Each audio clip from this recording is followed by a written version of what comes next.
The cry for help on a busy street, screech of brakes, followed by a heartbreaking whimper, tore through the city's hustle and bustle. My heart seized up.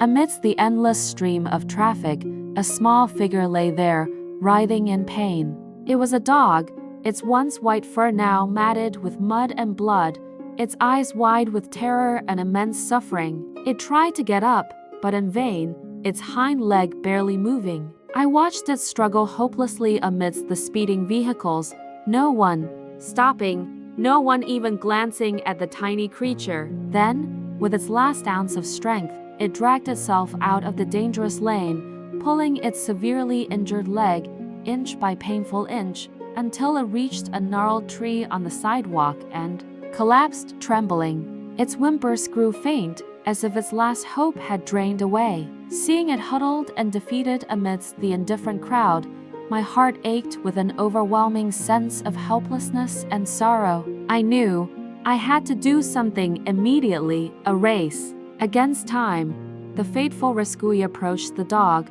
taking slow, careful steps, trying to remain calm so as not to scare it further. Its eyes were still filled with utter panic when it saw me, but deep within them, I saw a faint glimmer of hope, a mix of resignation and a desperate plea for help. I gently whispered soothing words and slowly reached out to stroke its muddied, white fur. It no longer resisted, just let out a faint, weak whimper. Without hesitation, I made a call, my voice trembling but resolute, requesting emergency animal rescue. In just a few minutes, which felt like an eternity to me, the familiar animal rescue van appeared. A professional rescuer, with skilled hands and compassionate eyes, gently lifted the dog onto a specialized stretcher and placed it inside the vehicle. Immediately, we sped off to the nearest veterinary clinic, racing against every precious second. At the clinic, the dog was rushed directly into the emergency room. A tense atmosphere filled the space,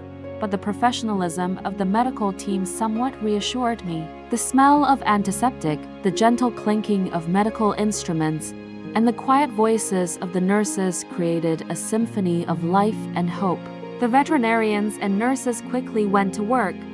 First, they shaved the fur around the injured leg to easily examine and treat the wound precisely. Then, they meticulously cleaned and disinfected the wound, carefully removing dirt, debris, and clotted blood, revealing severely damaged skin. The dog was put on an intravenous drip immediately to combat shock, replenish lost fluids, and provide essential energy to its weakened body. Every second that passed, I held my breath, watching their every move, silently praying. One of the most crucial steps was the X-ray. Those were the most anxious moments of my life. I stood outside the imaging room, imagining all the worst-case scenarios. Was it a complex fracture? Or worse, internal organ damage? Finally, the results came. The vet emerged, a slight look of relief on their face. The dog was lucky. It only had a broken leg, with no impact on its internal organs or spine. This was truly a miraculous piece of news in the circumstances,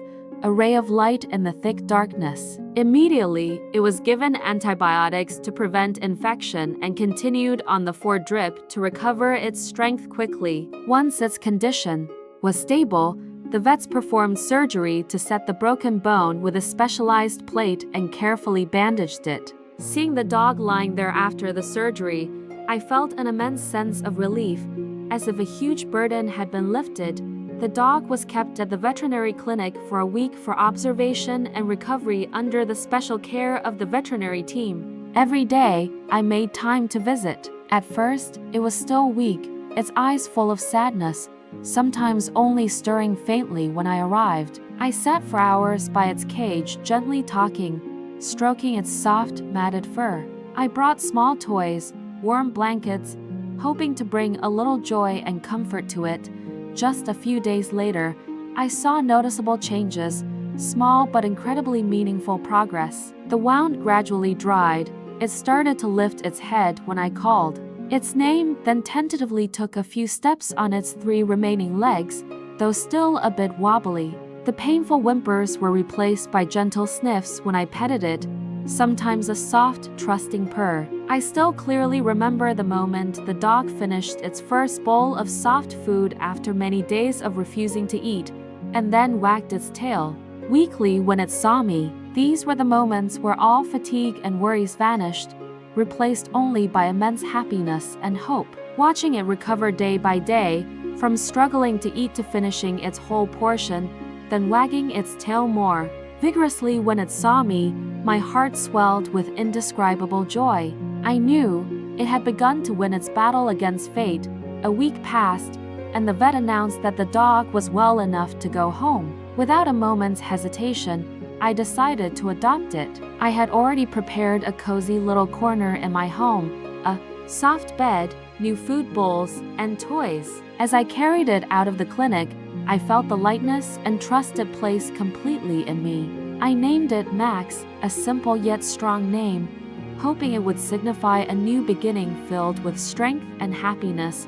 Now, the small dog from that day has completely transformed. Max has fully recovered. His broken leg has healed, with almost no trace of the accident. Though sometimes he still limps a little, that's nothing compared to the joy of running and playing all over the house.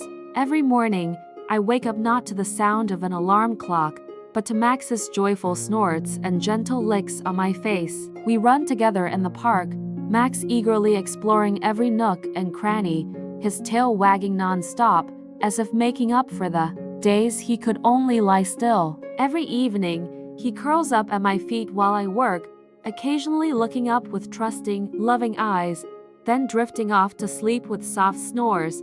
Watching Max play, I realize that rescuing a life not only gives them a new beginning but also brings immense happiness to myself. Max is not just a dog. He is a true member of my family, a loyal companion, a source of motivation, and a vivid testament to the power of compassion and hope. My life has become much happier since Max came into it. Every day that passes, I cherish more the moments I spend with him, seeing him healthy and joyful. And I know this is just the beginning of a long journey full of love and meaning between Max and me.